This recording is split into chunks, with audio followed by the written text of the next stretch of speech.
31/5/2025 டிஎல்ஆர்டி Armani guessing number. ஒரு மணி guessing கொடுத்ததை பார்க்கலாம்.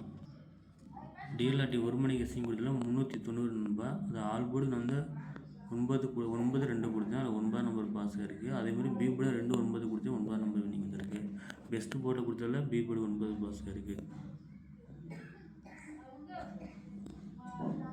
இதுமாதிரி கேஎல்லில் பார்த்தீங்கன்னா ரிசல்ட் வந்து 655. நான் ஏ போர்டுக்கு 7 கொடுத்தேன் நண்பா. ஆனால் 6 வந்துச்சு. நான் ட்ரா நம்பர் பேஸ் பண்ணி எடுத்துல ஏ போர்டுக்கு 7 அப்படியே வச்சுட்டேன். பட் ஆனால் அவன் 6 அடிச்சுட்டான்.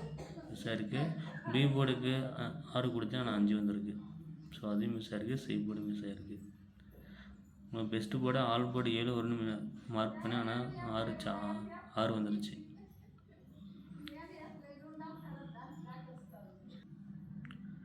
டிஎல்ஆர்டி ஹார்மனி கெஸிங் நம்பரில் ஏ போர்டுக்கு 1 8 2, பி போர்டுக்கு 6 கொடுத்துருந்தேன். அது 3ஆக மாற்றிருக்கேன். 3 7 8, சி போர்டுக்கு 1 9 8.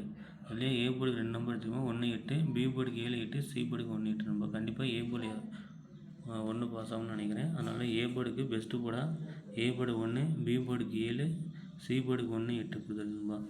பி போர்டுக்கு வந்து 9 வந்ததுனால 1 வைக்கிறாங்க இல்லை 8 வைக்கிறான்னு தெரில. ஸோ என்னோடய கணக்கில் நான் ஏ போர்டு மட்டும் எடுத்துக்கோங்க. ஆல் போர்டுக்கு 1 8 கொடுத்துருக்கேன். அதே மாதிரி த்ரெடிஸில் பார்த்தீங்கன்னா 889 171 178 139 2 நம்பர் கெஸிங்னு எடுங்க. இந்த வரைக்கும் ஆல் போர்டில் 1 கொடுத்துருக்கேன். மார்க் பண்ணி கொடுத்துருக்கேன். அதுலேயும் பார்த்தீங்கன்னா பெஸ்ட் போர்டில் நான் ஏ போர்டுக்கு 1 மார்க் பண்ணுறேன். பி போர்டு சி போர்டு கொஞ்சம் டவுட்டாக இருக்குன்னா சி போர்டுக்கு 0 வந்தாலும் 1 வரலாம். அப்படி இல்லைன்னா உள்டாவும் போனோன்னா 9 8 அந்த 3 நம்பர் கொடுத்துருக்கீங்க பாருங்கள். அதுலேருந்து எடுத்துக்கோங்க. பிடிச்சிருந்தா வீடியோக்கு லைக் பண்ணுங்கள், ஷேர் பண்ணுங்கள்.